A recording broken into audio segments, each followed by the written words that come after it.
Shalom teman-teman sekalian, senang sekali pagi ini kita boleh kembali beribadah kepada Tuhan. Saya percaya dimanapun kita berada, Tuhan hadir di tengah-tengah kita dan rohnya menyertai setiap kita. Mari kita datang membawa seluruh beban diri kita kepada Tuhan. Kita membawa segala pergumulan hidup dan diri kita ke hadapan Tuhan. Di dalam ibadah ini Tuhanlah yang mengundang kita dan Ia hadir bersama-sama dengan kita. Ibadah ini kita mulaikan di dalam nama Allah Tritunggal. Allah Bapa, pencipta alam semesta, pencipta setiap kita, Allah Putra, yang berkorban di atas Kalvari menebus hidupmu dan hidupku. Dan Allah Roh Kudus yang menyertai setiap detik hidup kita. Dalam nama Allah Tritunggal itu, kita datang dan kita mulaikan ibadah pada pagi hari ini. Amin.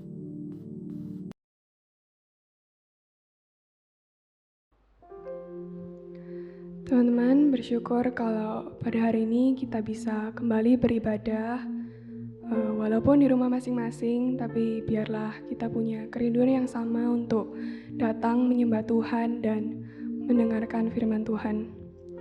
Teman-teman, mari kita siapkan hati kita untuk memulai ibadah ini. Kita mau bawa pujian ini hanya bagi kemuliaannya.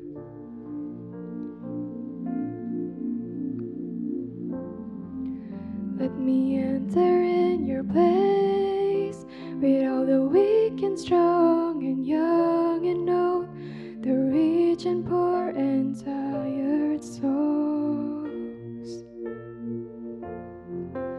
Leave my worries on the floor and let my faith be strong as I'm covered by your grace abound and love so strong.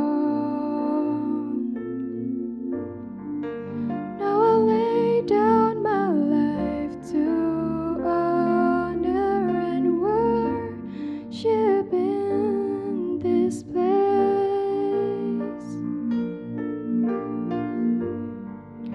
and I'm down on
Tuhan, terima kasih atas kesempatan-Mu pada hari ini kami bisa kembali beribadah di hadapan-Mu ya Tuhan.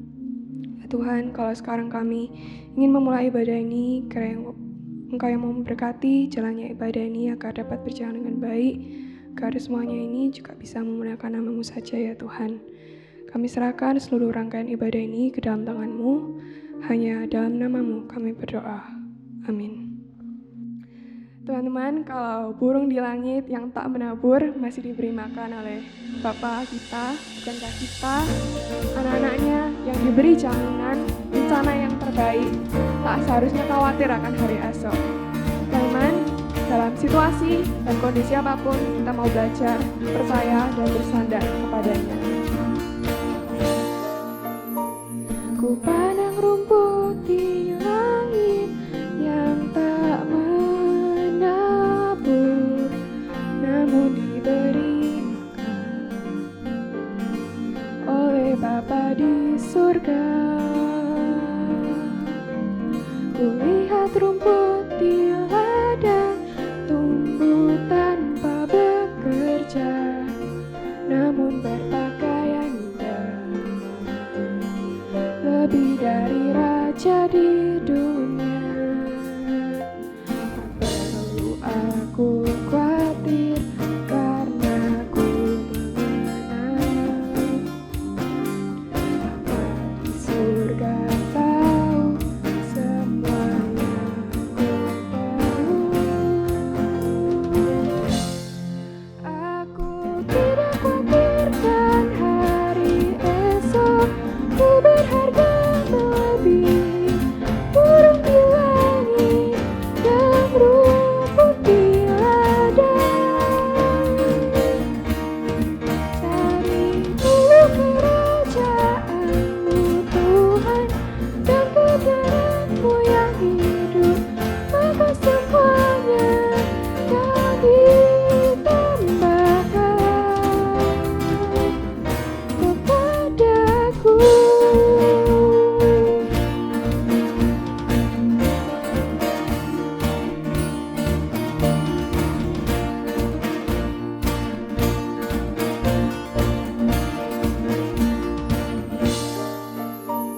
Kulihat rumput di ladang tumbuh tanpa bekerja, namun berpakaian indah,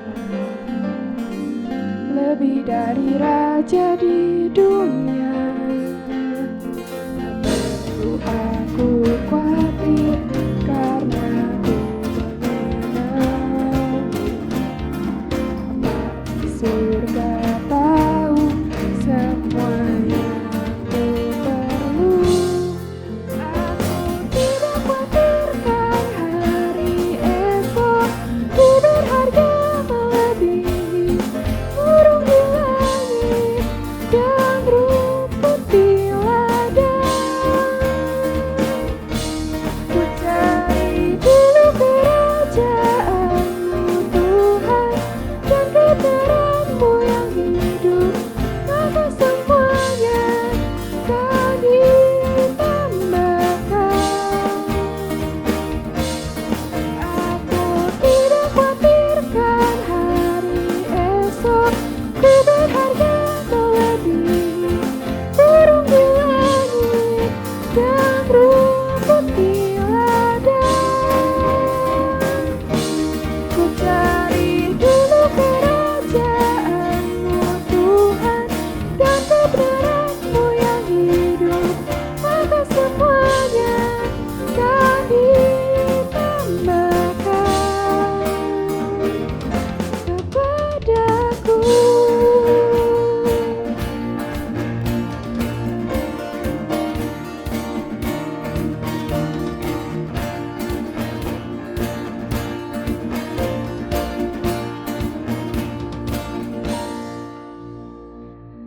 Teman-teman, nggak terasa sudah memasuki hampir 2 tahun sejak pandemi ini berlangsung.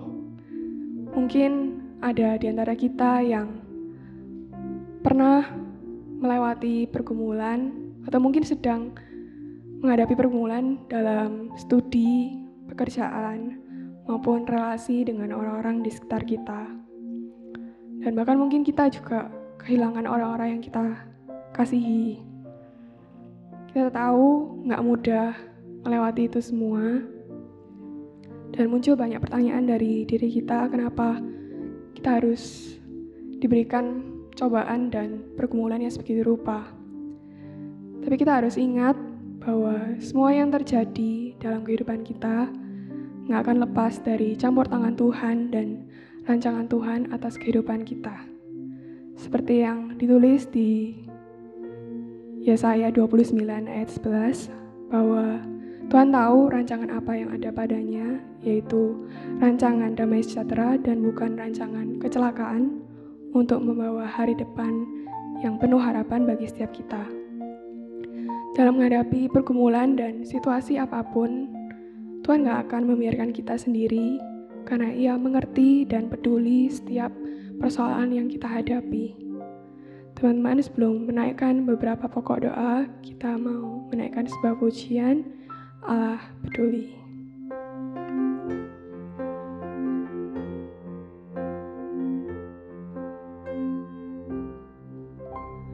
Banyak perkara yang tak dapat ku mengerti. Mengapakah harus terjadi di dalam kehidupan ini? Satu perkara yang ku simpan dalam hati, tiada satu pun kan terjadi tanpa Allah peduli.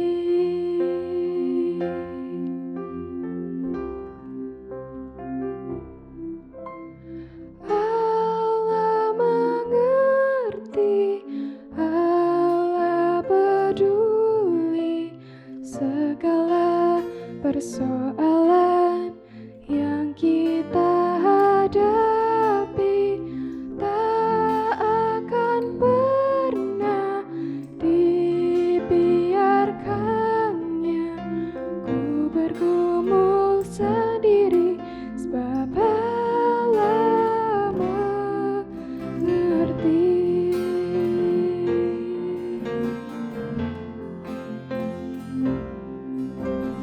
Banyak perkara yang tak dapat ku mengerti. Mengapakah harus terjadi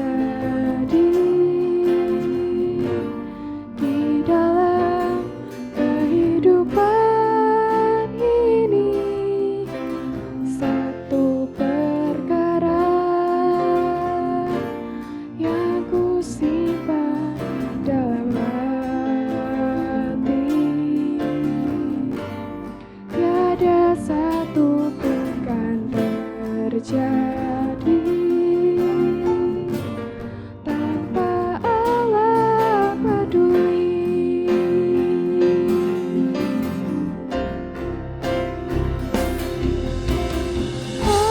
Allah mengerti, Allah peduli segala persoalan yang kita hadapi. Tak akan pernah dibiarkannya ku bergumul sendiri, sebab Allah peduli. Tak akan pernah dibiarkannya ku bergumul sendiri, sebab Allah peduli. Teman-teman, mari kita berdoa. Tuhan, kami mau mengucap syukur kalau pada hari ini kami bisa kembali beribadah di hadapan-Mu ya Tuhan setelah seminggu kami beraktivitas.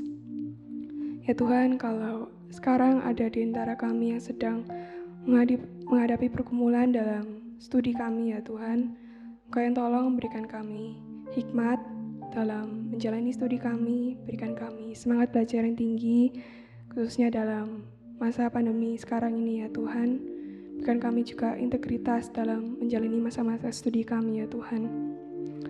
Tuhan, kalau ada di antara kami yang sedang menghadapi pergumulan dalam pekerjaan dan ekonomi, Kau yang tolong kiranya cukupkan dan berkati kami, karena kami percaya bahwa pertolongan-Mu akan datang tepat pada waktunya ya Tuhan. Juga untuk teman-teman kami yang harus kehilangan orang yang mereka kasihi karena pandemi ini, kiranya Engkau yang mau tolong berikan mereka kekuatan dalam menjalani hari-hari mereka, berikan mereka pengharapan yang baru setiap harinya agar mereka juga bisa menjadi berkat dimanapun mereka berada ya Tuhan. Ya Tuhan, kami juga mau berdoa bagi gereja dan komunitas kami ya Tuhan. Kau yang memberkati setiap hamba Tuhan, majelis, jemaat, dan para aktivis, kiranya Kau memberkati mereka, berikan mereka hati yang mau melayani-Mu, agar gereja ini juga bisa memuliakan nama-Mu saja dan menjadi berkat bagi orang-orang di sekitar kami ya Tuhan. Tak lupa kami juga mau berdoa bagi negara kami, Indonesia, karena Engkau yang mau memberkati khususnya dalam menghadapi pandemi ini, berikan pemimpin-pemimpin negara kami hikmat dan kekuatan dalam membuat keputusan-keputusan ya Tuhan, agar kiranya melalui kebijakan yang mereka buat juga bisa membawa Indonesia menjadi negara yang lebih baik dan pandemi ini juga bisa segera berakhir ya Tuhan. Tuhan, Engkau yang tahu kami ini terbatas ya Tuhan, tapi kiranya Engkau yang mau tutup bungkus kami dalam kuasa dan darah-Mu ya Tuhan. Kami mau serahkan semuanya ke dalam tangan-Mu, hanya dalam nama-Mu kami mau berdoa. Amin. Teman-teman, mungkin selama pandemi ini secara tidak sadar kita banyak mendukakan hati Tuhan melalui pikiran, perkataan, dan perbuatan kita. Tapi sekarang kita mau datang dengan segala kerendahan hati. Kita mau datang memberikan diri kita untuk diubahkan. Kita mau diperbaharui hidup kita agar bisa seturut dengan kehendak Tuhan dan sesuai dengan kehendak Tuhan atas kehidupan kita.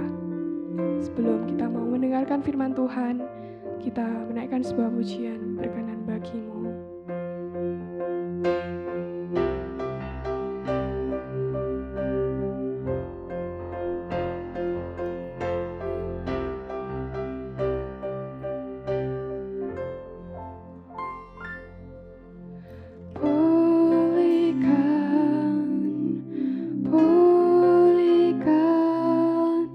Hatiku dengan kasih-Mu, bentuklah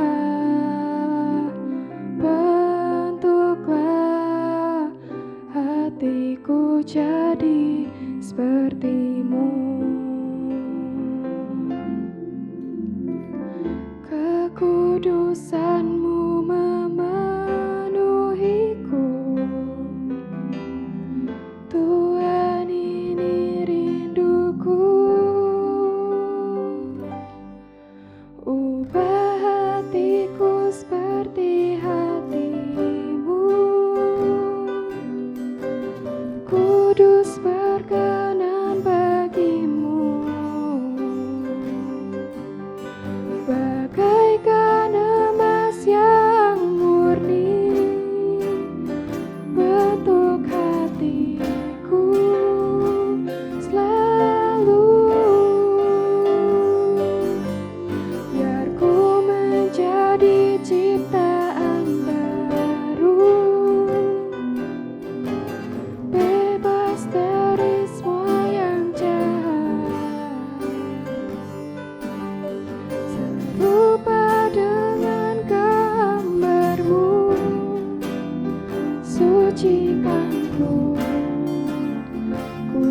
kuduskan hatiku, Tuhan.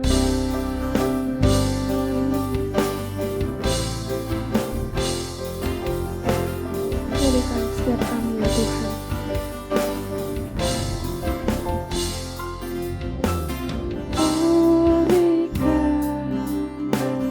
Pulihkan hatiku dengan kasih-Mu.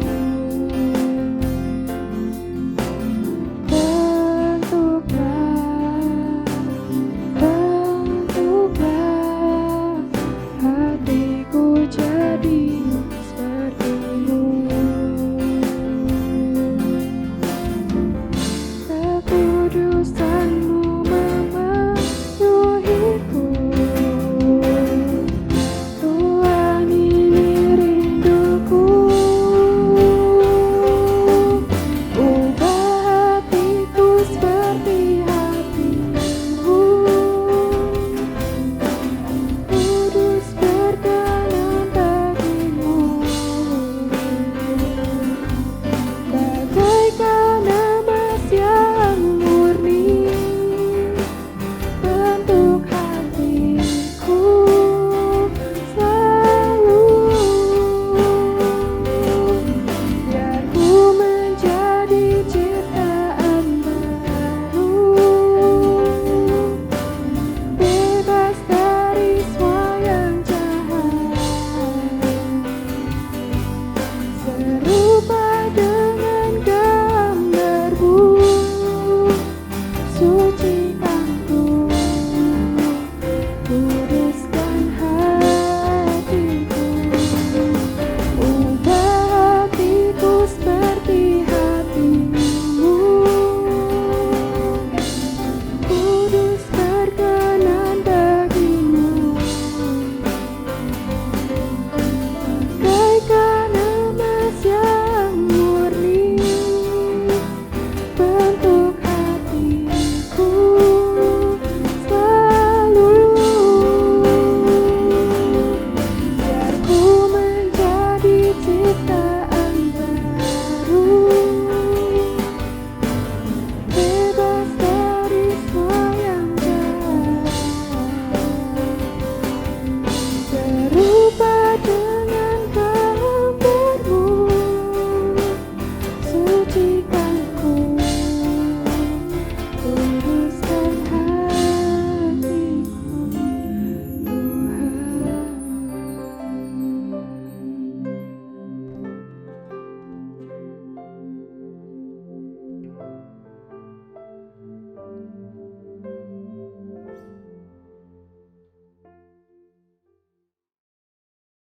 Shalom semuanya. Sungguh senang hari ini kita tetap boleh datang beribadah kepada Tuhan. Meskipun kondisi belum seperti yang kita harapkan. Tapi kita tetap bersyukur bagaimana kasih karunia Tuhan menopang, menolong hidup kita sampai dengan saat ini. Saya mengundang setiap kita boleh tundukkan kepala dan kita berdoa sebelum kita membaca dan merenungkan firman Tuhan. Bapa di sorga, terima kasih. Kalau kami boleh hidup sampai saat ini, kami percaya itu anugerah dari Tuhan. Dan Tuhan, kami rindu di tengah-tengah anugerah demi anugerah yang senantiasa Engkau berikan, Engkau tambahkan, selalu baru setiap pagi. Kami boleh juga meresponinya dengan tepat. Maka itu saat ini Tuhan, kami mau belajar firman-Mu. Kami mau mengarahkan hati dan pikiran kami untuk mengenal Engkau lebih dan lebih lagi. Supaya sungguh-sungguh hidup kami boleh diubahkan oleh Engkau sendiri. Tuhan, tolonglah setiap kami, hamba-Mu yang lemah dan terbatas ini, kiranya Engkau boleh pakai menjadi alat-Mu Tuhan, untuk menyatakan segala kebenaran Tuhan. Dan bekerjalah Tuhan ketika kami semua mendengarkan firman Tuhan ini, diuraikan dan disampaikan. Bekerjalah di dalam hati setiap kami, supaya sungguh-sungguh Tuhan, kami bukan cuma mendengar, tapi kami boleh memberikan respon tanggapan kami yang tepat, sebagaimana yang Tuhan inginkan. Terima kasih Tuhan, ini doa kami. Kami serahkan hidup kami seluruhnya di dalam nama Yesus Kristus Tuhan dan Juru Selamat kami. Amin. Rekan-rekanku, saya undang kita untuk memperhatikan satu bagian firman Tuhan. Yuk kita baca sama-sama satu ayat firman Tuhan yang dugaan saya mayoritas orang sudah menghafal. bagian firman Tuhan ini. Yang terambil dari kitab Roma, pasal 12, ayat yang kedua. Roma 12, ayat yang kedua. Nah, bagi kita yang sudah menghafal, saya tetap mengajak kita untuk boleh membuka Alkitab kita.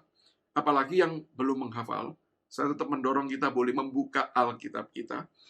Tidak mengandalkan apa yang akan tertulis di dalam layar kaca rekan-rekanku, tapi mari kita menyimaknya di dalam Alkitab kita masing-masing. Roma 12 ayat yang kedua. Saya undang kita baca sama-sama yuk, dari tempat kita masing-masing. Roma 12 yang kedua, ayat kedua. 2, 3.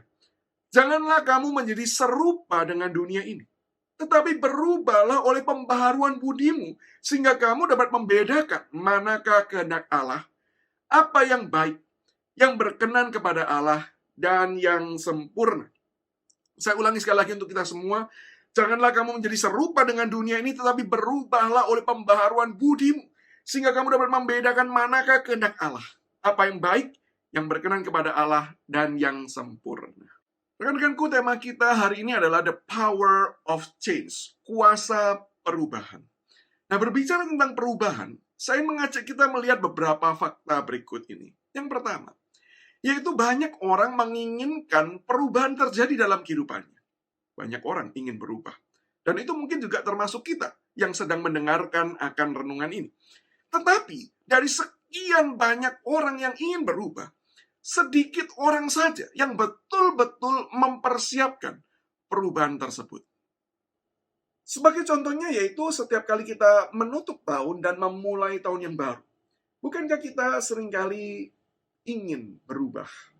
Bukan cuma sekedar kita ingin kondisi itu berubah, tetapi kita pun berharap kita juga mengalami pertumbuhan, progres menjadi orang yang lebih baik. Studinya menjadi lebih baik lagi, usahanya bisa dikerjakan dengan lebih sungguh lagi. Kita ingin perubahan-perubahan itu terjadi dalam hidup kita. Tetapi kalau kita ingat berapa banyak di antara kita yang bukan cuma sekedar mengharapkan, tapi betul-betul kita mencoba mempersiapkan. Bagaimana ya caranya supaya tahun depan ini studi saya betul-betul mengalami peningkatan? Bagaimana ya caranya ya supaya tahun depan ketika saya berjuang di dalam pekerjaan saya, hasilnya itu lebih terlihat dengan lebih baik lagi. Seringkali kita cuman mengucapkan wish, harapan, tanpa kita sungguh-sungguh mempersiapkan bagaimana perubahan itu bisa terjadi dalam kehidupan kita. Atau contoh yang mungkin lebih sehari-hari, bukan terjadi setahun sekali, yaitu ada banyak orang yang mau berubah, mau menjadi lebih komit baca Alkitab setiap hari, mau melakukan saat teduh. Bukankah saya percaya di gereja kita, itu hal yang ditekankan. Itu hal yang kemudian selalu diupayakan untuk terjadi dalam kehidupan kita. Tetapi seringkali komitmen atau keinginan kita untuk bisa bersaat teduh setiap hari itu bukankah tidak mudah untuk dieksekusi.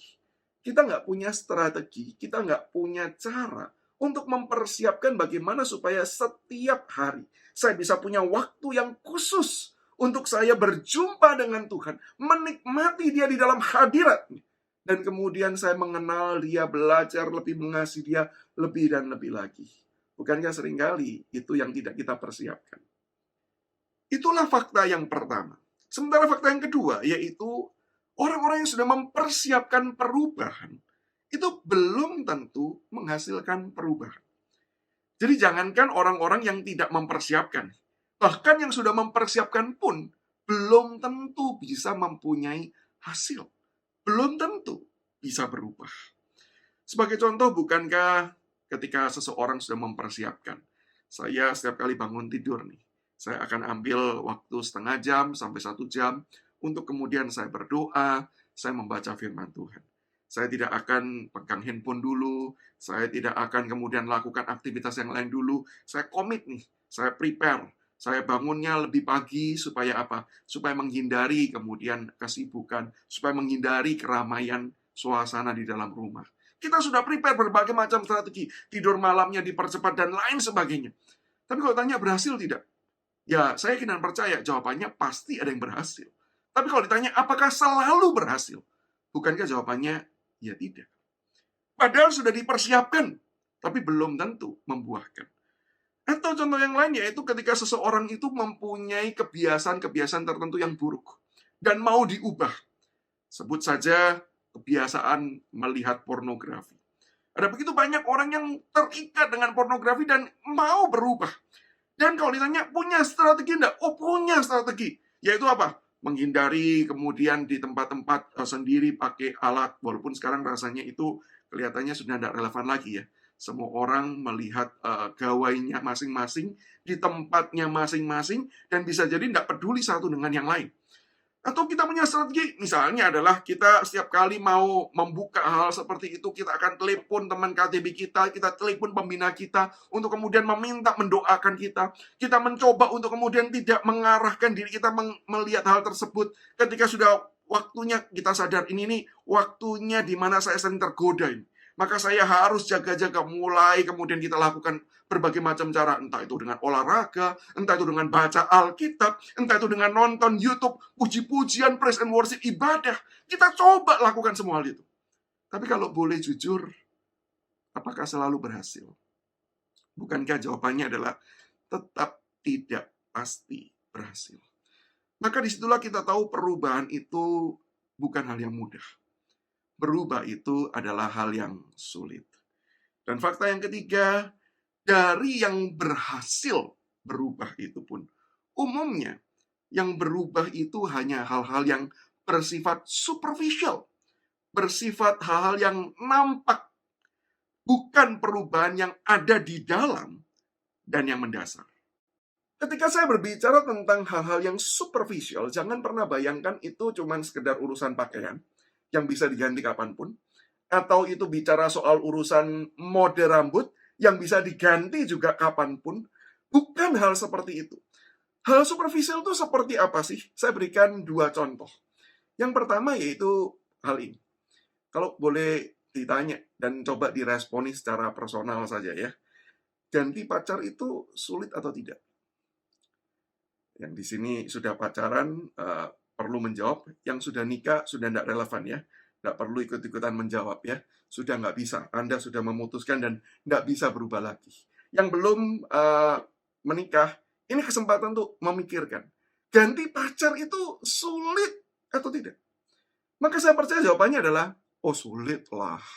Kalau ada yang jawab mudah, saya percaya itu antara Anda halu, atau memang Anda ini tipe orang yang bisa dikatakan playboy, playgirl, ya, sehingga memang belum pernah sungguh-sungguh merasakan apa itu cinta. Wah, kalau saya bicara cinta kan kita semua bisa paham ya.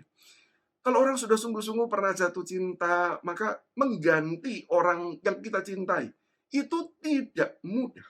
Maka itu alasan kenapa setiap kali putus cinta itu selalu menyakitkan.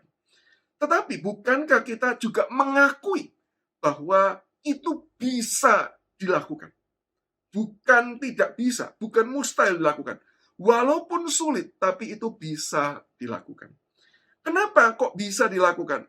Karena begini, pada umumnya ketika kita itu mencari pasangan, kita itu mencari pasangan yang sesuai dengan kriteria kita.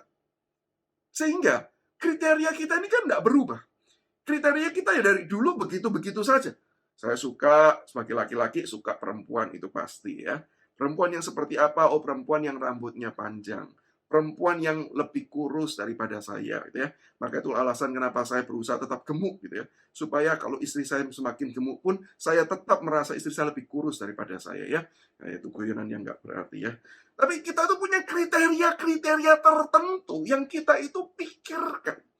Dan itu yang senantiasa menjadi kayak apa ya? Gambaran ideal pasangan yang kita itu inginkan.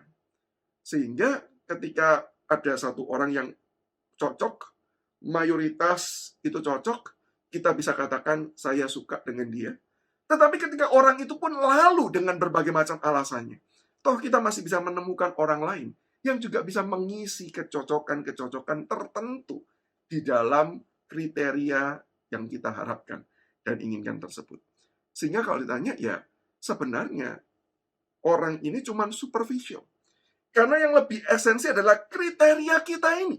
Ini yang tidak berubah. Betul kan ya? Ini tidak berubah. Orang bisa berganti, tapi kriteria ini umumnya tidak akan berganti secara signifikan. Bisa ada adjustment, tapi tidak berganti secara signifikan. Atau contoh yang kedua, orang itu bisa berubah keyakinan, bisa pindah agama. Dan memang pernah ada orang yang cerita bahwa dia itu pindah keyakinan dari keyakinan yang lama, kemudian ceritanya dia masuk ke dalam agama Kristen. Dan ketika dia bercerita dengan antusias. Kenapa dia mau mengikut Kristus? Yaitu apa? Karena dia mendengar kalau mengikut Kristus, maka dia itu akan mendapatkan berbagai macam kesuksesan. Dia akan mendapatkan berbagai macam keuntungan. Dia akan bisa mendapatkan ini dan itu dan berbagai macam hal. Sehingga di dalam hal ini, bagi orang seperti ini, Tuhan itu bisa diganti-ganti. Boleh kali ini Tuhannya yang ini. Boleh lain kali Tuhannya yang itu. Karena itu bukan yang esensi. Bukan yang mendasar. Itu cuma superficial. Yang esensi itu apa? Yaitu keinginan dan kerinduan yang menggebu-gebu untuk mendapatkan keuntungan, mendapatkan harta, kesuksesan, dan kekayaan. Dan yang keempat, fakta yang keempat, yaitu ketika kita diminta oleh firman Tuhan untuk berubah, maka kita bukan membicarakan sesuatu hal yang hanya di luar, tetapi membicarakan sesuatu hal yang sangat esensial yang ada di dalam. Yaitu apa? Perubahan dari dalam yang mempengaruhi seluruh aspek kehidupan kita. Perubahan seperti apakah yang diinginkan? Yaitu diubahkan semakin serupa dengan Yesus Kristus. Itulah perubahan yang harusnya terjadi di dalam kehidupan setiap kita. Dan itu perubahan yang sangat fundamental, sangat esensial, sangat mendasar di dalam kehidupan setiap kita. Itu bukan yang superficial. Artinya apa menjadi serupa dengan Kristus? Yaitu pikiran kita, hati kita, perasaan kita menjadi sama dengan Yesus Kristus.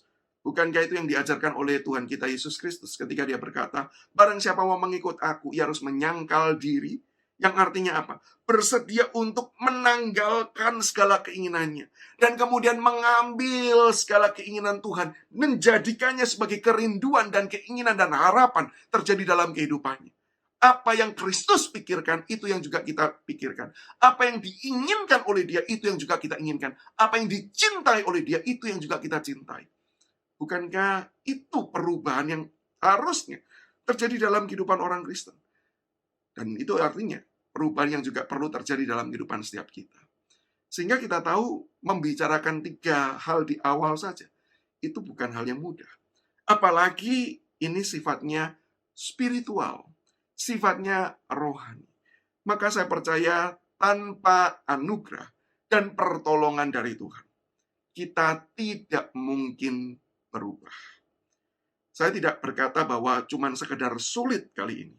Yang tadi 3 di awal saya katakan itu sulit, tapi bisa. Tetapi di bagian yang keempat saya mau katakan, itu bukan sekedar sulit, itu mustahil untuk terjadi dalam kehidupan kita. Untuk bisa kita kerjakan dengan kekuatan kita sendiri. Atau dengan kata lain, kalau mau berkata terus terang dengan jujur, saya ingin mengatakan bahwa kita tidak mungkin berubah seperti yang firman Tuhan itu inginkan. Kita tidak bisa berubah sebagaimana yang Tuhan itu tuntut dengan segala kekuatan diri kita sendiri. Itu mustahil untuk terjadi. Nah, maka rekan-rekanku, mungkin sebagian di antara kita bertanya-tanya, kalau begitu, buat apa kita bahas the power of change?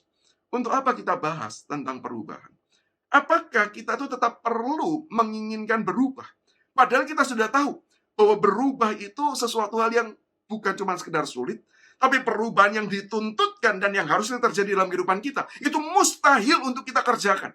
Apakah kita masih perlu untuk mengharapkan, mendambakan, dan menginginkan perubahan itu terjadi? Jikalau itu yang kita tanyakan, maka saya ingin menjawab. Hari ini jawabannya adalah ya. Saya ulang lagi dengan posisi sekarang saya menghadap kamera. Kalau itu pertanyaan kita, apakah memang kita masih perlu menginginkan dan mendambakan perubahan terjadi dalam kehidupan kita? Maka jawaban saya adalah ya. Kita tetap harus menginginkan dan mendambakan perubahan terjadi dalam kehidupan kita. Meskipun itu mustahil kita sendiri mengerjakannya. Nah, kalau demikian yang jadi pertanyaan adalah, apa yang menjadi alasan kita tetap mendambakan perubahan? Kalau kita itu bukan cuma sekedar sulit, tapi mustahil untuk mengerjakan di dalam kehidupan kita. Yang pertama alasannya yaitu karena Allah itulah yang menginginkan perubahan terjadi dalam kehidupan kita. Dia bukan cuma sekedar menginginkan perubahan itu, tetapi dia juga yang akan mengerjakan perubahan tersebut di dalam dan melalui kehidupan setiap kita. Saya ulangi, kenapa kita tetap perlu merindukan perubahan terjadi, meskipun kita tahu kita nggak mungkin bisa mengerjakannya. Alasannya, yaitu karena Allah lah yang menginginkan perubahan itu terjadi. Bukan cuma sekedar menginginkan, sehingga kemudian dia menuntut kita berubah. Nah, kalau seperti itu memang nggak make sense sih. Allah menuntut, padahal kita nggak sanggup, ya jelas kita nggak mungkin melakukannya. Tetapi dia yang menginginkan, dia pula lah yang kemudian mengerjakannya di dalam kehidupan setiap kita. Maka ketika kita membaca bagian Roma 12 ayat yang kedua, sebenarnya terjemahan yang lebih tepat ayat ini adalah demikian. Jangan jadi serupa dengan dunia, tetapi hendaklah kamu senantiasa diubahkan menurut pembaharuan budi. Kalau kita perhatikan di terjemahan LAITB, bentuknya itu terkesan kita yang melakukan. Tapi berubahlah, seolah-olah ini sebuah perintah. Kita ini yang harus berubah. Tetapi sebenarnya ini adalah bentuk pasif. Hendaklah kita senantiasa diubahkan. Sehingga hal ini memberitahu kita bahwa perubahan itu bukanlah karya kita pertama-tama. Tapi perubahan itu adalah justru pekerjaan Tuhan di dalam kehidupan kita. Karena memang dia menginginkan kita senantiasa berubah. Sehingga ketika kita tahu bahwa perubahan itu merupakan pekerjaan Allah, maka saya percaya tidak ada yang sulit, bukan, bagi Allah. Memang bagi kita mustahil. Sama seperti keselamatan bagi kita mustahil untuk kita mengerjakan. Tapi bukankah apa yang mustahil bagi manusia justru Allah sanggup kerjakan di dalam kehidupan setiap kita. Allah sanggup menyelamatkan kita, bahkan dengan cara yang sangat ajaib dan luar biasa, melalui kedatangan Yesus Kristus, melalui pengorbanan di atas kayu salib, dan kebangkitannya dari antara orang mati. Maka demikian juga saya yakin dan percaya Allah juga sanggup melakukan perubahan-perubahan di dalam kehidupan setiap kita. Allah sanggup. Apalagi, Roma 12 ayat 1 sudah mengingatkan kita akan besarnya kasih yang Allah itu berikan dalam kehidupan kita. Maka itu dikatakan, hai saudara-saudaraku, demi kemurahan Allah atau demi anugerah Allah. Anugerah yang seperti apa? Anugerah yang sudah dijabarkan dalam Roma 1 sampai Roma 11. Anugerah yang diberikan kepada orang-orang berdosa, orang-orang yang tahu kebenaran tapi justru menindas kebenaran tersebut. Dan bukankah itu adalah kita? Bukankah kita seringkali tahu kebenaran? Tapi bukankah sebagaimana pepatah yang seringkali digunakan untuk menunjukkan pemberontakan kita, peraturan itu ada untuk dilanggar. Kita tahu kebenaran, tetapi justru kita menolak kebenaran tersebut. Dan kita menggantikannya dengan hal yang lain. Bukankah pereduksian kebenaran mulai terjadi? Orang mulai menggantikan apa yang dulu dianggap dan dipercaya benar. Dikatakan, oh sudah kuno. Itu sudah tidak perlu lagi dipercayai. Sehingga kita sekarang bisa mengambil kebenaran-kebenaran kita sendiri. Dan kebenaran-kebenaran yang kita sukai sendiri. Orang banyak menurunkan standar kebenaran. Dan itulah dosa di mata Allah. Dan kalau kita melihat, sebenarnya kita ini bukan keturunan Yahudi. Di mana Yesus Kristus datang, Yesus Kristus menyatakan karyanya, kita bukan bagian dari orang-orang Yahudi. Tetapi kita ini adalah orang-orang Indonesia. Sehingga kita ini adalah orang-orang non-Yahudi. Yang sebenarnya jauh daripada keselamatan itu. Tapi bukankah yang jauh itu Allah sanggup tangkap, Allah sanggup raih kita, Allah sanggup dekatkan kita. Bahkan Allah sanggup melimpahkan kita tetap dengan kasih karunia-Nya yang besar bagi kehidupan setiap kita. Sehingga ketika kita mengingat akan hal tersebut, bukankah kasih Allah itu senantiasa membuat kita semakin hari, semakin mau mengasihi Tuhan. Mengingat kasih Tuhan itu membuat kita juga jatuh cinta kepada Dia. Sehingga di dalam hal ini, saya yakin dan percaya, kalau Allah itu mau mengubah kita, lalu Allah itu juga yang sudah mengasihi kita dan memampukan kita juga mengasihi Dia. Maka bukankah kita sebenarnya juga bisa dengan mudah berkata, Tuhan, aku mau juga Engkau ubah hidupku. Sehingga perubahan bukan cuma sekedar menjadi maunya Tuhan, tetapi juga menjadi maunya setiap kita. Mungkin di dalam bagian ini ada yang bertanya pertanyaan sebagai berikut. Kenapa sih Tuhan itu kok nggak mau mengubah secara langsung, cepat, otomatis, instan? Kenapa kok prosesnya itu bisa jadi panjang dan bisa jadi itu menyakitkan? Nah, tentu saja kita nggak bisa mengetahui alasan yang pasti dan alasan yang lengkap dari kenapa Tuhan memutuskan cara yang seperti ini. Tetapi dari pemaparan firman Tuhan dari Alkitab, kita bisa mempelajari beberapa hal. Yang pertama adalah kalau memang Tuhan itu mengubah kita langsung, otomatis, instan, maka sebenarnya itu bukan diri kita lagi. Itu pribadi yang lain. Itu bukan kita. Ibaratnya kayak begini deh. Kalau dulu ya, kita itu sebut saja, dulu nggak suka makanan pedas. Lalu dengan cara yang instan, tiba-tiba suka jadi makanan pedas. Maka kau tanya, kenapa kamu kok tiba-tiba suka makanan pedas? Jawabannya adalah, nggak tahu tuh. Ini ya tiba-tiba aja. Kita itu nggak merasa itu diri kita. Kita itu merasa menjadi sesuatu hal yang menjadi orang lain. Karena dari dulu itu bukan kesukaan kita, itu bukan ciri kita. Sehingga kemudian kalau kita itu diubah secara instan, itu dengan kata lain Tuhan sebenarnya menjadikan kita pribadi atau sosok yang lain. Dan yang kedua, Tuhan itu menginginkan proses. Dan bagi Tuhan, proses itu penting. Proses itu indah. Bukan cuma sekedar hasil akhir yang indah. Kalau Tuhan itu betul-betul hanya inginkan produk akhir, maka saya yakin dan percaya dari awal Tuhan akan buat kita tidak pernah bisa berdosa. Kenapa? Karena proses untuk diampuni, lalu berubah, itu panjang dan lama. Bahkan seumur hidup kita di dalam dunia ini, kita pun tidak bisa mencapai titik kesempurnaan. Nanti Tuhanlah yang menyempurnakan kita, bukan? Maka kalau Tuhan itu cuma ingin hasil akhir, maka Tuhan tidak ciptakan kita seperti ini. Tuhan akan ciptakan yang lain. Ibaratnya adalah seperti orang tua yang membesarkan anak. Saya belajar hal ini juga melalui pengalaman saya ketika punya anak. Khususnya ketika mengajari anak saya itu naik sepeda. Anak pertama saya sudah lancar naik sepeda. Anak kedua saya sudah lancar naik sepeda. Anak pertama saya justru mengalami kesulitan untuk naik sepeda. Sehingga berkali-kali saya harus temani dia, pegangi dia, ajari lagi, arahkan lagi. Ketika patah semangat, dikobarkan lagi semangatnya, berjuang kembali, pegangan lagi. Sampai sekarang sudah bisa belum? Belum sih, belum. Tapi apakah kemudian pengalaman mengajari itu menjadi pengalaman yang buruk? Enggak. Pengalaman kemudian menemani proses dia belajar. Apakah itu menjadi pengalaman yang tidak menyenangkan? Enggak. Justru pengalaman itu indah. Pengalaman itu yang kemudian kita akan kenang. Pengalaman itu yang kemudian membuat kita bisa punya waktu bersama-sama. Dan sebenarnya itu yang saya yakin dan percaya. Juga Tuhan nikmati. Proses perubahan kita adalah proses yang juga Allah itu nikmati.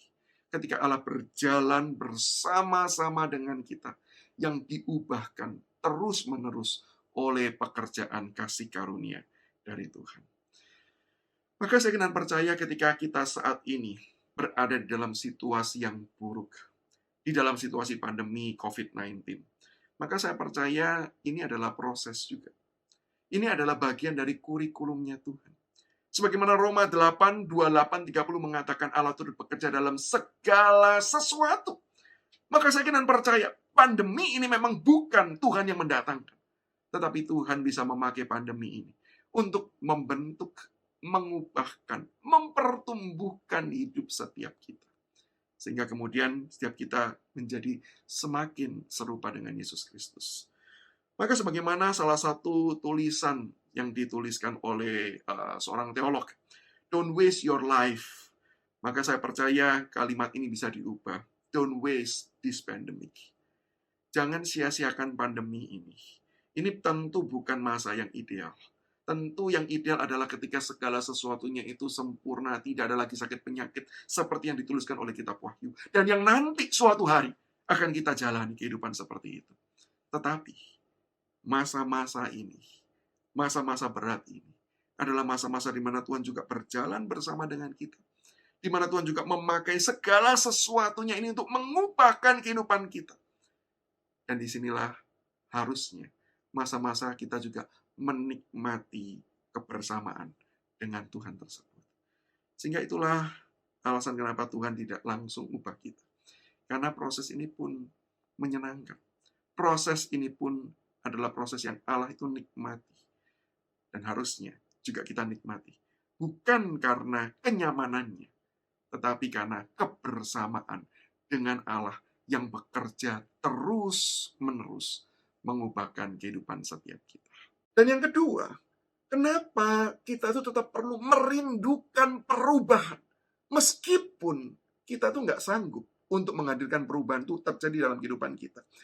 Yaitu karena melalui perubahan itu akan menjadikan hidup kita berdampak bagi kehidupan orang lain. Perubahan itulah yang kemudian akan menjadikan hidup kita ini saluran berkat buat orang lain.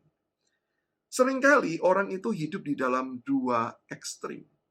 Ekstrim yang pertama yaitu banyak orang itu berpikir hidup sempurna. Itu adalah hidup yang ideal, hidup yang diingin-inginkan. Tentu saja saya percaya hidup sempurna itu ideal. Nanti, kalau di dalam kondisi sekarang, hidup sempurna itu sebuah mimpi harapan yang indah. Tetapi kesempurnaan itu tidak berdampak atau bahkan tidak menolong orang menjadi pribadi yang lebih baik. Kesempurnaan itu cuma indah untuk dinikmati. Tetapi tidak akan berdampak apapun dalam kehidupan orang. Orang cuma melihat kita kalau hidupnya sempurna, berkata, aduh hidupnya sempurna banget ya. Lihatlah suami istri saling mencintai, anak-anak hidup rukun semuanya. Aduh indah, begitu lihat keluarga sendiri, aduh semuanya kenapa kacau gitu ya. Sehingga kemudian kita cuma bisa menikmati. Tetapi kemudian apa hubungannya hidup orang itu dengan hidup saya? Nothing. Nggak ada hubungan apa-apa. Sehingga bisa saya katakan kesempurnaan itu justru menimbulkan jarak yang jauh antara kita dengan orang lain. Betul nggak sih? Ketika kita melihat hidup orang itu semakin nampak sempurna, maka semakin kita merasa, oh jauh lah. Kalau dia dewa lah. Kita nih ketemu nih, selalu orang yang hidupnya itu, tidak pernah bergumul ketika membaca Alkitab, selalu rutin membaca Alkitab. Bahkan bukan cuma pagi malam, rutin setiap hari. Lalu kita bercermin dengan hidup kita. Kita aja bergumul 1 kali setiap hari, itu aja bergumul, dia ini 2 kali sehari. Bahkan ada yang 3 kali sehari, seperti minum obat. Gitu. Maka kita berkata bahwa, aduh hidupnya ini, sudahlah, dia ini sudah hampir sempurna. Siapakah kita ini? Ada jarak. Bukannya kemudian tidak ada jarak. Sama seperti kalau kita itu melihat diri kita dengan Tuhan. Bukankah kita selalu melihat ada jarak? Sehingga ketika orang dikatakan gini, sempurnalah kamu sama seperti Tuhan itu sempurna. Kita selalu berkata, ya jelaslah dia sempurna. Ya dia Tuhan. Tapi kita kan manusia. Jadi bagaimana mungkin kita bisa sempurna seperti dia? Bukankah dari situ kita mengakui bahwa ada jarak yang terjadi antara kita dengan Tuhan? Tapi rekan-rekanku kalau terkait dengan Tuhan, saya percaya memang ada jarak sih. Karena kita manusia dan dia Tuhan. Tapi yang lebih penting adalah jarak itu jarak yang sudah dijembatani oleh Kristus Yesus. Jarak itu bukanlah jarak yang kemudian tidak bisa ada solusi. Allah telah menjadi manusia, membuat jarak itu semakin pendek. Dia kemudian tinggal sama-sama seperti kita, dicobai sama seperti kita, tetapi dia bisa memenangkan pergumulan tersebut, bahkan sampai dia mati menanggung dosa kita, bangkit dari kematian, untuk apa? Menyertai kita dan menemani kita, memberikan kemenangan-kemenangan terjadi dalam kehidupan setiap kita. Sehingga memang selalu ada jarak. Tetapi jarak itu sudah dijembatani melalui Kristus yang menyertai, menuntun, memelihara, dan memberikan kemenangan demi kemenangan. Sementara kalau kita berbicara kita dengan sesama, kita ini bukan orang yang sempurna. Orang itu cuma bisa terlihat sempurna, tapi tidak pernah benar-benar sempurna. Beda dengan Tuhan. Tuhan itu sempurna, kita cuma terlihat sempurna.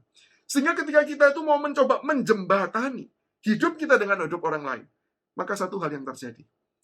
Ketidaksempurnaan kita akan terbongkar. Kalau jarak itu akan dihilangkan, maka kesempurnaan itu akan memudar. Berbeda dengan Allah, dia yang sempurna, dia yang menjembatani, dia tetap sempurna. Kita tidak sempurna, terlihat sempurna, sehingga ketika kita berusaha dekat, berusaha masuk ke dalam hidup orang, orang pada akhirnya tahu siapa kita. Bukankah itu yang terjadi ketika seseorang dari berkenalan, lalu sama-sama jatuh cinta. Wah, segala sesuatu terlihat sempurna. Tapi begitu masa pacaran, mulai terlihat sebagian-sebagian. Tapi bagaimanapun tetap indah. Kenapa? Tetap mempesona. Tetapi sudah begitu menikah, tinggal serumah, tahu semua buruknya. Kenapa? Ya sudah, tidak ada lagi yang bisa ditutupi. Tidak ada lagi yang bisa disembunyikan. Karena jarak itu sudah tidak ada. Maka di dalam hal ini, ketika seseorang itu berusaha mengejar terlihat sempurna, maka selalu ada jarak. Dan itu artinya apa? Artinya orang tersebut tidak pernah bisa menjadi berkat bagi orang lain. Dia nggak bisa, karena ada jarak. Tetapi di ekstrim yang lain, ada orang yang justru tidak ingin tampil beda. Justru ingin tampil yang sama. Kenapa orang itu ingin sama? Ya karena kalau sama itu nggak ada rintangan. Kalau sama tidak ada resistensi, tidak ada pertegangan, tidak ada gesekan yang terjadi. Sehingga orang ya berpikir kalau kita semua itu bisa sama, ya hidup kita itu akan jauh lebih harmonis. Sehingga tidak heran orang-orang yang berusaha untuk mencari banyak persamaan ini, seringkali mau tidak mau harus mengkompromikan hal-hal tertentu di dalam kehidupannya. Untuk apa? Bisa menjembatani perbedaan-perbedaan yang memang sudah ada. Perbedaan-perbedaan yang harus diakui. Berusaha dijembatin, berusaha untuk dihilangkan dengan cara mengkompromikan hal-hal tertentu. Nah, ketika saya berkata mengkompromikan ini, belum tentu artinya negatif. Belum tentu. Karena kadang-kala kompromi itu memang diperlukan. Seperti ketika seseorang itu berelasi di dalam relasi suami istri. Maka mau tidak mau, dua orang yang berbeda, dari latar belakang yang berbeda, dengan cara pikir yang berbeda, pasti ada perbedaan-perbedaan yang terjadi. Dan ini perlu dijembatani. Maka kalau perbedaan-perbedaan ini adalah perbedaan yang non-prinsip, ya kita tentu harus mengkompromikan. Harus ada pihak yang belajar untuk berkata, oke, saya mau menerima, saya belajar untuk menerima, saya belajar untuk bisa menghargai apa yang kemudian kamu sukai atau apa yang menjadi kemudian keinginanmu tersebut. Nah, itu kompromi-kompromi yang dilakukan. Tapi sekali lagi, kompromi-kompromi seperti ini adalah kompromi-kompromi yang tepat untuk diberikan. Kalau hal-hal tersebut bukan hal-hal yang prinsip, bukan hal-hal yang fundamental, bukan hal yang esensial di dalam kehidupan manusia. Kalau seseorang itu bisa mengkompromikan sesuatu yang fundamental, prinsip tadi, maka sebenarnya bagi orang tersebut, hal itu bukan yang prinsip. Hal itu bukan yang utama. Hal itu bukan hal yang penting. Sebagai contoh, bukankah kita semua setuju bahwa iman kepercayaan kepada Tuhan itu merupakan hal yang prinsip, fundamental. Itu yang mempengaruhi kehidupan setiap kita. Itu yang menjadi jati diri setiap kita. Kita ini adalah orang-orang yang ditebus di dalam Yesus Kristus yang diampuni dengan kasih karunia-Nya. Sehingga kemudian diutus untuk kemudian menjadi berkat bagi sesama. Itu identitas kita. Itu tidak boleh dikompromikan. Sehingga kalau ada orang yang mau mengkompromikan imannya, maka sebenarnya hal itu memberitahu bahwa bagi orang tersebut, imannya itu bukan hal yang penting. Bukan hal yang fundamental dan esensial. Dan ketika orang itu hidup berusaha untuk mencari persamaan, maka orang-orang seperti ini jelas tidak akan menjadi berkat buat orang lain. Kenapa? Ya kan sama. Kalau sama ya tinggal kita nikmati saja kebersamaan ini. Tanpa ada perubahan, tanpa ada penyesuaian, tanpa ada ketegangan yang terjadi. Sehingga orang tidak belajar. Sehingga orang tidak akan berubah. Karena apa? Ya sama. Sementara perbedaan akan menolong orang untuk saling mengasah satu dengan yang lain. Sehingga di dalam hal ini, orang yang selalu mencari persamaan pun juga tidak bisa menjadi berkat bagi sesamanya. Dengan kondisi dua ekstrim ini, maka kita tidak dipanggil menjadi orang yang hidup di dalam dua ekstrim ini. Kita bukan dipanggil untuk terlihat sempurna, karena itu tetap akan menimbulkan jarak dan kita tidak akan memberkati orang.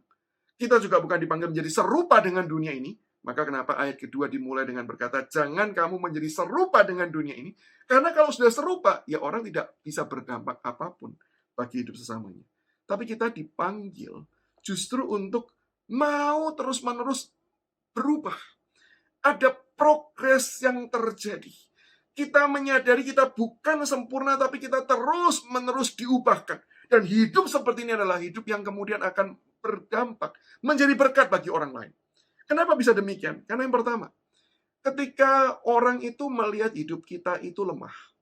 Kalau berubah itu kan berarti dimulai dari yang kurang menjadi lebih baik.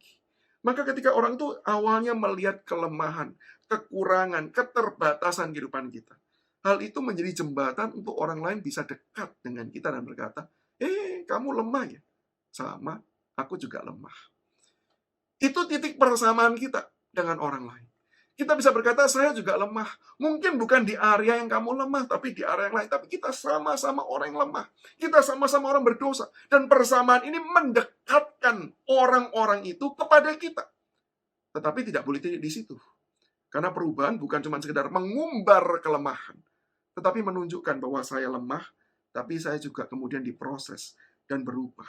Dan ketika perubahan itu terjadi, karena anugerah dan karya Allah terjadi dalam kehidupan setiap kita, maka itu bukan lagi mendekatkan orang-orang luar itu kepada kita, tapi mendekatkan mereka kepada Kristus yang mengubahkan kehidupan kita. Izinkan saya mengulangi ya, keterbatasan kita. Karena kalau bertumbuh, berubah, itu kan dimulai dari kelemahan. Kelemahan kita yang dilihat orang, membuat mereka mau dekat dan berkata, sama-sama lemah ya, sama-sama terbatas dan berdosa. Tetapi ketika kita lemah, tapi kita berubah, kita lemah, tapi kita bertumbuh, maka hal itu mendekatkan orang-orang ini kepada Kristus yang mengubahkan kehidupan kita. Rekan-rekanku, saya pernah mendengar kesaksian dari seorang rekan yang menceritakan bagaimana ada seorang jemaatnya yang dulunya adalah seorang yang mabuk-mabukan, seorang yang main kasar kepada keluarganya. Dia sudah menikah, seringkali main pukul, main tangan, main kaki pada istrinya. Dan itu sudah terjadi bertahun-tahun dalam pernikahan mereka. Sampai kemudian satu hari pria ini bertobat. Pria ini mengenal Kristus Yesus. Dan pria ini kemudian punya hidup yang mau diserahkan kepada Tuhan untuk diubahkan. Dia berkata, Tuhan tolong ubahkan saya. Dan di dalam proses kehidupannya, dia belajar terus-menerus firman Tuhan. Mau belajar untuk menyediakan dirinya diubahkan oleh Tuhan. Tapi rekan-rekanku, ketika dia bertobat, istrinya tidak percaya orang ini sungguh-sungguh bertobat.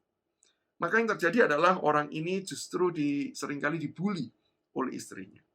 Ketika orang ini mulai rajin baca Alkitab, maka istrinya mulai sering berkata, buat apa kamu baca Alkitab? Alkitabmu tidak akan mengubah kamu jadi orang baik. Ketika dia berdoa kepada Tuhan dengan suaranya, Bapa di surga, lalu istrinya menjawab, ya anakku, mau minta apa lagi kamu? Wah, suaminya ini dipancing dengan berbagai macam cara. Sampai satu kali si pria ini menceritakan, ketika dia sedang baca Alkitab, istrinya itu sedang melakukan pekerjaan rumah. Tiba-tiba istrinya itu menyiramkan air pel-pelan kepada suaminya ini. Dan kemudian istrinya ketika menyiramkan itu sambil berkata, sini, aku baptis kamu kembali untuk yang kedua kalinya. Kali ini suaminya sudah nggak tahan lagi. Maka dia mulai bangkit berdiri. Dia pegang baju istrinya, dia naikkan. Dan tangannya itu sudah menggenggam mau memukul. Tapi dia kemudian cerita. Di dalam hatinya ada suara yang berkata, jangan lakukan.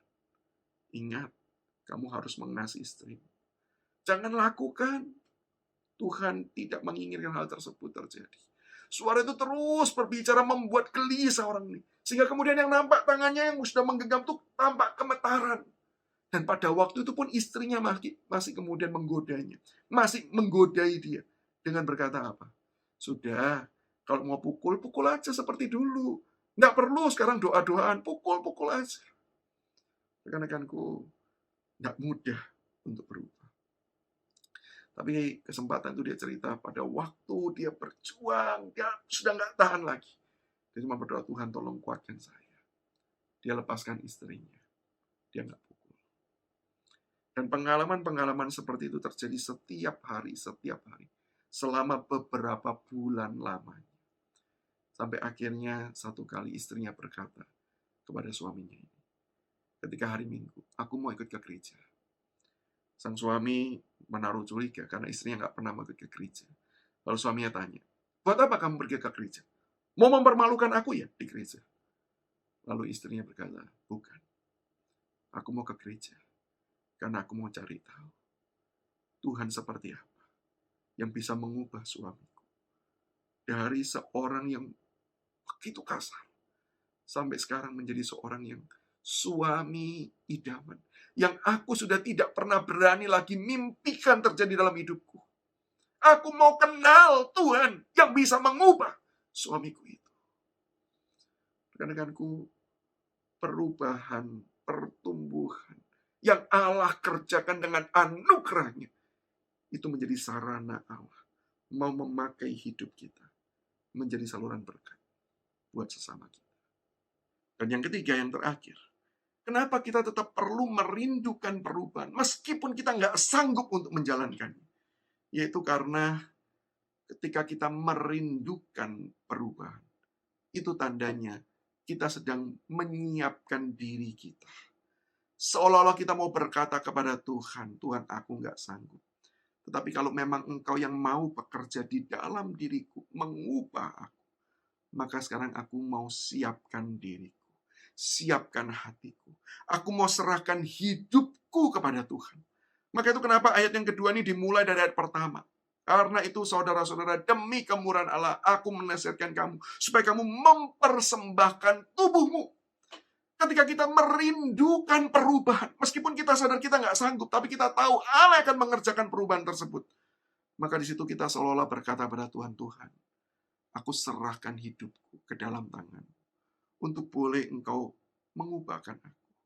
Sehingga pada akhirnya melalui perubahan-perubahan yang terjadi, Engkau mau pakai hidupku yang lemah, yang terbatas untuk menjadi berkat bagi banyak orang. Maka rekan-rekanku yang menjadi pertanyaan bagi kita saat ini, apakah kita mau menyiapkan hati kita, mau menyiapkan diri kita, mau mempersembahkan hidup kita, dan membiarkan Tuhan bekerja mengubahkan kehidupan setiap kita. Mungkin bagi setiap kita, atau sebagian di antara kita akan menjawab dengan cepat, ya saya mau. Karena kita menganggap, ya sudah seringlah tantangan khotbah seperti ini.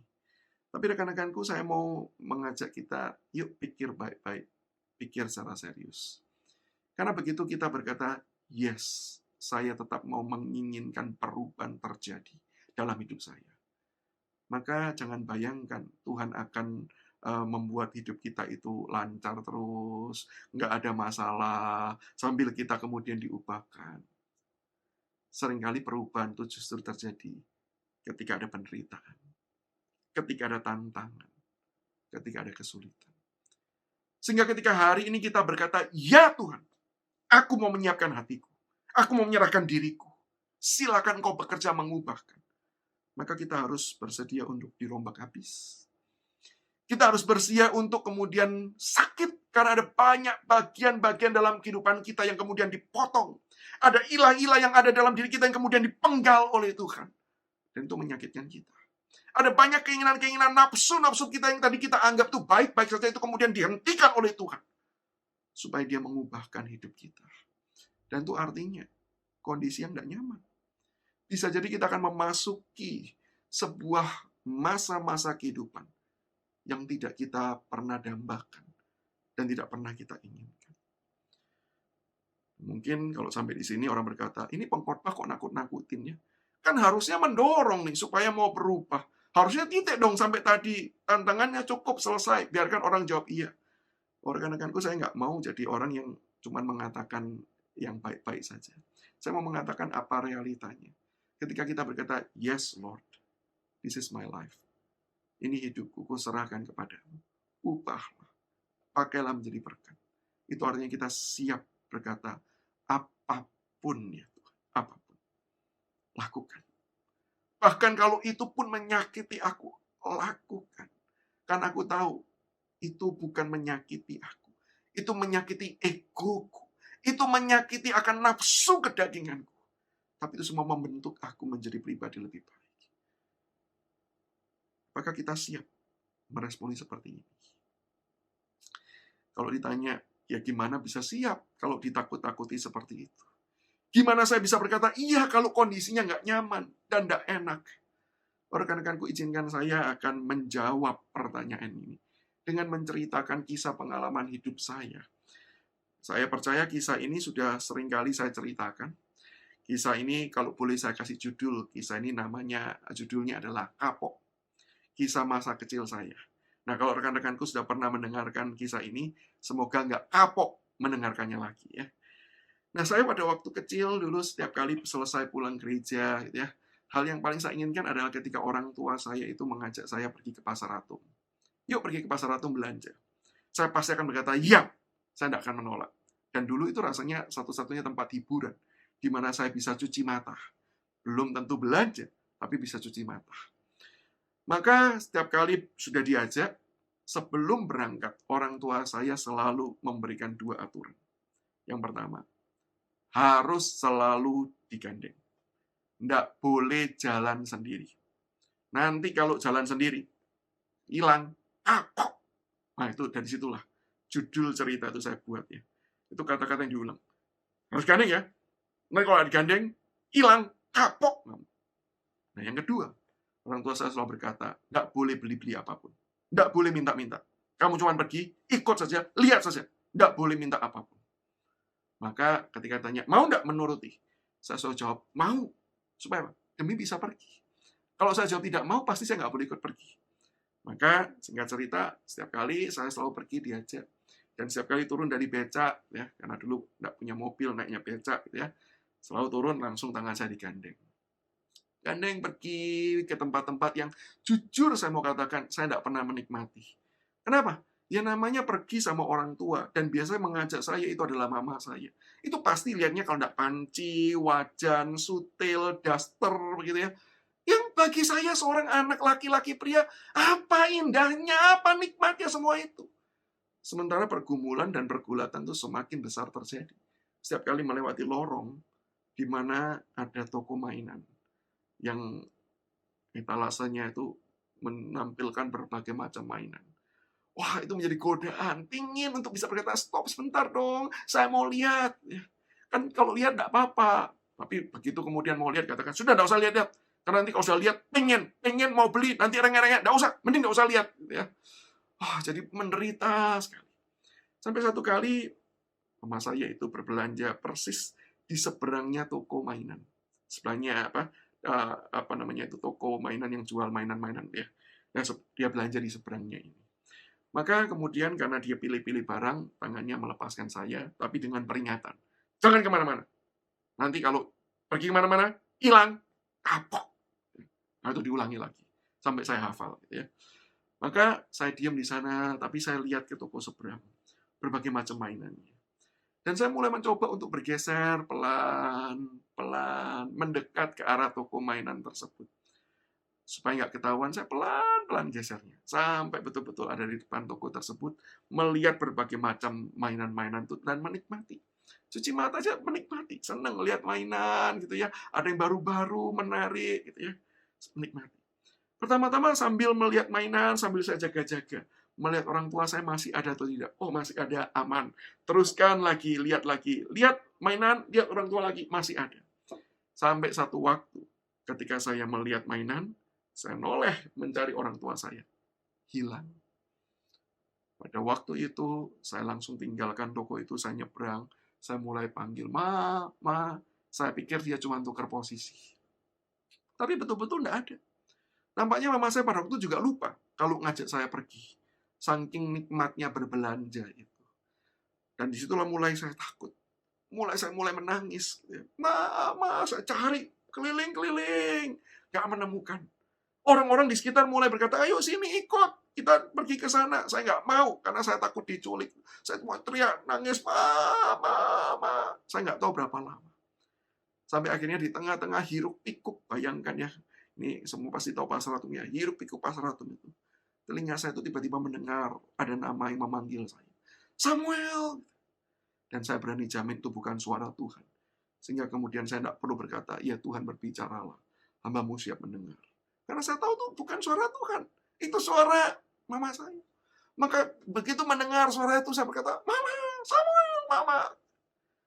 Maka kemudian yang terjadi saya berusaha menemukan di antara kerumunan banyak orang itu mana mama saya. Dan begitu melihat dari kejauhan, saya lari. Saya peluk mama saya. Wah, ketika peluk itu rasanya lega sekali. Kemudian saya peluk kaki mama saya. Kemudian saya lihat. Mama saya nggak peluk saya. Mama saya cuma lihatin saya. Sambil kemudian berkata, kapok. Dan memang betul-betul kapok sih. Betul-betul kapok. Dan setelah itu apa yang terjadi? Setelah itu saya lah yang mengulurkan tangan saya. Untuk digandeng oleh mama saya. Kemana? Ya, kemanapun. Jadi enjoy enggak menikmati semua toko yang dikunjungi oleh orang tua saya? Enggak sih. Enggak enjoy. Tetap setiap kali ada toko mainan, godaan besar untuk stop, untuk lihat. Tapi saya enggak pernah lagi mau melepaskan genggaman itu. Bukan karena hidup saya nyaman. Saya tetap tidak nyaman. Tapi karena saya tahu, di dalam genggamannya, saya aman. Pengalaman itu mengajar saya. Ketika kita berkata, Tuhan, ini aku. Peganglah. Ubahlah. Bentuklah seperti yang Engkau inginkan. Maka bisa jadi kita akan berjalan. Di jalan yang kita nggak sukai. Di jalan yang berat. Di jalan yang begitu mungkin bagi kita ini menyusahkan. Tapi saya yakin dan percaya. Kalau kita betul-betul berjalan bersama dengan Tuhan. Mungkin tidak nyaman. Tapi kita aman. Dan semuanya itu akan membawa hidup kita menjadi pribadi yang lebih baik. Dan pribadi yang akan dipakai menjadi berkat bagi sesama kita. Yuk, kita tundukkan kepala. Kita berdoa.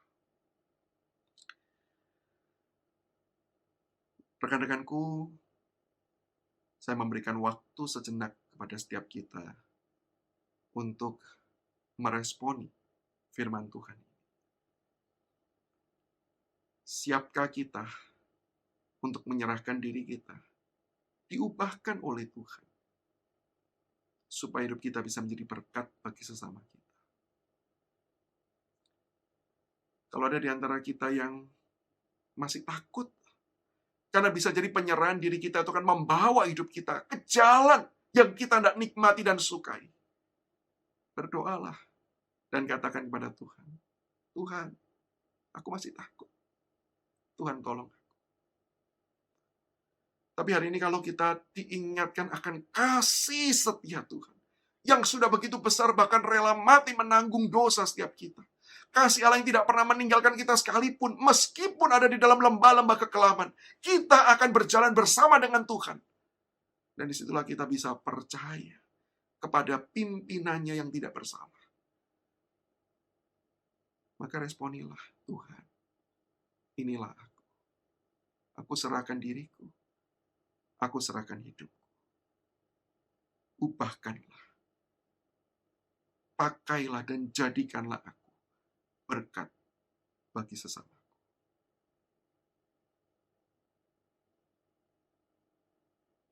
Bapa di sorga, dengarlah setiap doa-doa kami. Doa-doa yang penuh dengan kelemahan dan keterbatasan. Bahkan juga doa-doa penyerahan diri kami ke dalam tangan pengasihan-Mu. Di dalam nama Yesus Kristus, Tuhan kami berdoa.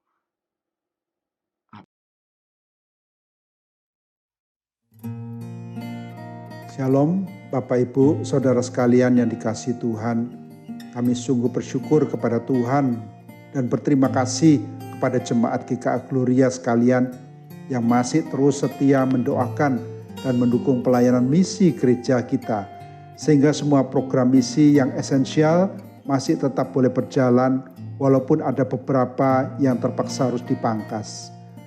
Kami percaya Tuhan senantiasa mengaruniakan anugerah-Nya yang berlimpah kepada jemaat GKA Gloria, agar menjadi seperti firman Tuhan katakan di 2 Korintus pasal 8, yaitu jemaat Makedonia yang walaupun dalam keadaan yang sulit dan berkekurangan, tetapi penuh dengan sukacita dan kaya dalam kemurahan hati. Pada bulan misi tahun ini, kami kembali mengajak jemaat GKA Gloria untuk berpartisipasi dalam mendukung pelayanan misi yang Tuhan percayakan kepada kita melalui persembahan komitmen misi. Adapun persembahan komitmen misi kali ini bisa dilakukan dengan 2 cara pengisian kartu komitmen misi, yaitu melalui online atau melalui offline atau cetakan. Nah, melalui online, jemaat akan mendapatkan link kartu komitmen misi yang akan dikirim melalui WhatsApp. Silakan Bapak Ibu mengisinya dan mendoakannya. Nah, ini contoh dari komitmen misi yang akan dikirim melalui online atau WhatsApp. Ini ada data, Bapak Ibu bisa mengisi alamat dan tolong jangan lupa nomor handphone. Nah, lembaran kedua Bapak Ibu, silakan Bapak Ibu berdoa dan mengisinya. Nah, di sana ada 5 kolom yang bisa dicentang. Bapak Ibu digerakkan oleh Tuhan, yang mana Bapak Ibu akan mendukung pelayanan misi, silakan dicentang. Nah, seandainya ada jumlah nilai yang tidak tercantum di sini dan Bapak Ibu digerakkan oleh Tuhan untuk mengisi sesuai dengan pimpinan Tuhan, silakan Bapak Ibu mengisi sejumlah nilai di kolom yang kosong dan berapa bulan Bapak Ibu akan mendukungnya. Silakan Bapak Ibu menuliskannya. Dan kemudian yang di bawah sekali ada, jika Bapak Ibu bersedia untuk ada email yang akan dikirim, tolong bisa diisi atau nomor WhatsApp yang Bapak Ibu punya. Kemudian dikirim dan nanti akan menerima balasannya. Lalu yang kedua, secara offline seperti biasa tahun-tahun yang lalu, Bapak Ibu akan mendapatkan kartu komitmen misi yang akan dikirim melalui kurir pada akhir bulan Agustus ini. Nah, bagi jemaat yang belum menerimanya, bisa tolong menghubungi kantor TU atau kantor misi gereja pada hari dan jam kerja.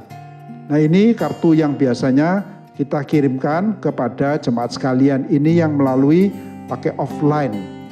Nah, Bapak Ibu, kami mohon Bapak Ibu kiranya bisa mengisi dengan data yang sedikit lengkap. Tapi seandainya Bapak Ibu tidak ingin diketahui namanya, silakan memakai inisial. Misalnya Kang Ulukito pakai inisial KL. Nah, tolong Bapak Ibu jangan menulis dengan NN karena nanti akan banyak NN dan kami tidak tahu itu yang mana. Nah, kami akan tetap merahasiakan setiap data yang kami terima.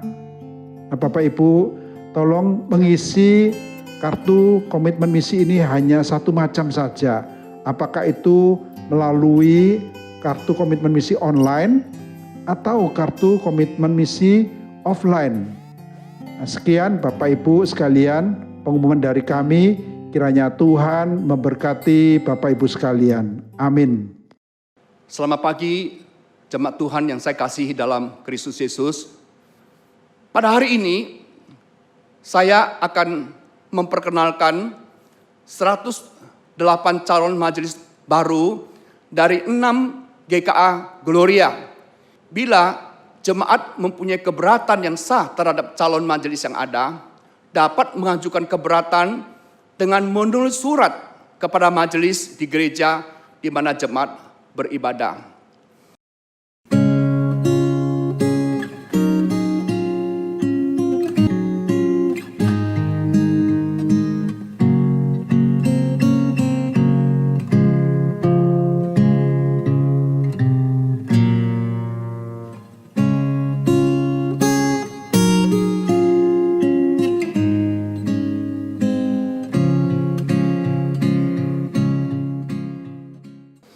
Pagi ini kita akan menyaksikan tentang tata cara pemilihan Majelis GKA Gloria periode 2022 sampai 2024. Apabila setelah menyaksikan tata cara pemilihan majelis yang baru, jemaat diminta untuk melakukan beberapa hal.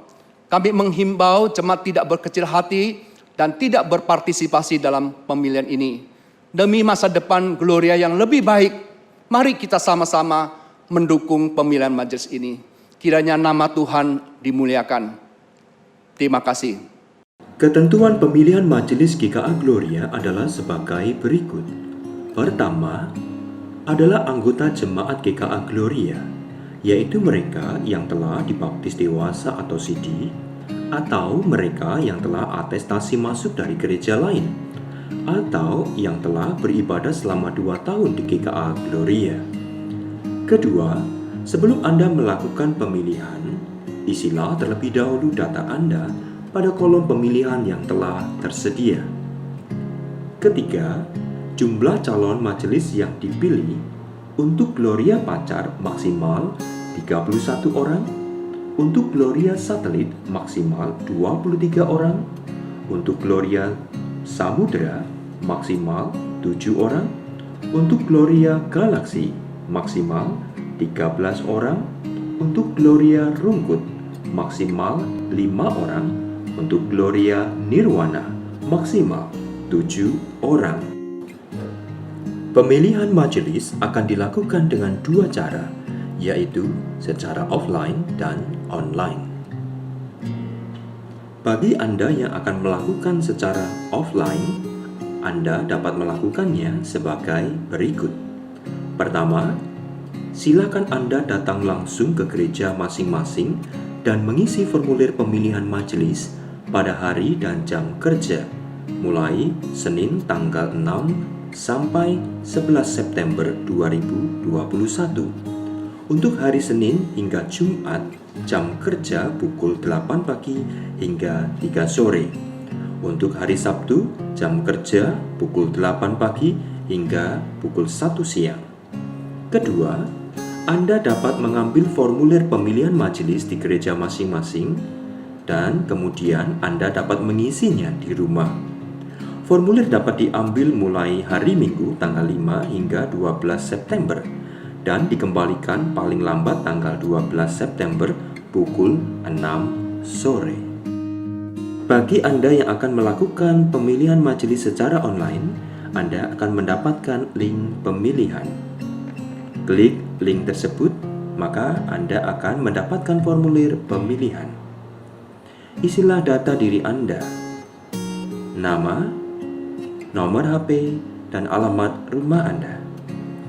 Kemudian, pilihlah calon majelis sesuai dengan pilihan Anda. Jumlah majelis yang dipilih sesuai dengan ketentuan yang telah tercantum. Jika ada kekeliruan, silakan klik tombol hapus dan Anda akan mengulangi kembali proses pemilihan dari awal. Jika Anda sudah merasa yakin benar dengan pilihan Anda, silakan klik tombol kirim. Maka, kami akan memberikan konfirmasi pilihan Anda. Jika sudah benar, silakan klik tombol kirim. Setelah itu, Anda akan mendapatkan ID konfirmasi bahwa pemilihan Anda telah berhasil. Teman-teman, mari dengan seluruh umat di segala zaman, kita mau sama-sama bangkit berdiri dan kita mengakui pengakuan iman kita, pengakuan iman rasuli. Aku percaya kepada Allah, Bapa yang Maha Kuasa, Khalik langit dan bumi, dan kepada Yesus Kristus, Anaknya Tunggal, Tuhan kita, yang dikandung dari Roh Kudus, lahir dari anak darah Maria, yang menderita sengsara di bawah pemerintahan Pontius Pilatus, disalibkan, mati, dan dikuburkan, turun ke dalam kerajaan maut. Pada hari ketiga, bangkit pula dari antara orang mati, naik surga, duduk di sebelah kanan Allah, Bapa yang Maha Kuasa, dan dari sana akan datang untuk menghakimi orang hidup dan yang mati. Aku percaya kepada Roh Kudus, gereja yang kudus dan am, persekutuan orang kudus, pengampunan dosa, kebangkitan tubuh, dan hidup yang kekal. Amin. Kita bersyukur untuk ibadah yang telah kita lakukan bersama-sama. Kita percaya Tuhan boleh ada dan memberkati setiap kita. Mari kita saat ini Bangkit berdiri, kita membawa seluruh diri kita. Ketika kita berdiri di hadapan Tuhan, kita bukan hanya melakukan sebuah aksi fisik, tetapi kita menyerahkan seluruh diri kita kepada Tuhan. Dan di akhir ibadah ini, mari kita mengakhiri dan mempersembahkan hidup kita kepada Tuhan. Kita menerima berkat daripada Tuhan. Ya Tuhan, inilah hidup kami Tuhan, anak-anak muda yang telah Engkau tebus, biar kami bersinar bagi Tuhan, kami hidup bagi Tuhan. Kami juga mengalami berbagai macam pergumulan sama seperti orang-orang yang lain Tuhan. Tapi kami dimampukan berkemenangan oleh karena Allah Roh Kudus yang senantiasa memegang hidup kami, yang memegang tangan kami, yang berjalan bersama dengan kami. Dan anugerah-Mu Tuhan Engkau curahkan dengan limpah di dalam hidup setiap kami setiap hari. Di dalam anugerah-Mu itulah kami saat ini berdiri dan kami mohonkan berkat daripada-Mu Tuhan. Biarlah berkat-Mu Tuhan mampukan kami hidup bagi Engkau, hidup bagi kemuliaan-Mu. Kami membawa hati kami, mengarahkan hati kami dan menerima berkat-Mu. Kiranya Tuhan memberkati Engkau dan melindungi Engkau. Tuhan menyinari Engkau dengan wajah-Nya dan memberi Engkau kasih karunia. Tuhan menghadapkan wajah-Nya kepadamu dan memberi Engkau damai sejahtera yang melampaui segala akal mulai saat ini sampai selama-lamanya. Amin. Demikianlah ibadah kita hari ini. Tuhan Yesus memberkati kita sekalian. Hiduplah bagi kemuliaan Tuhan.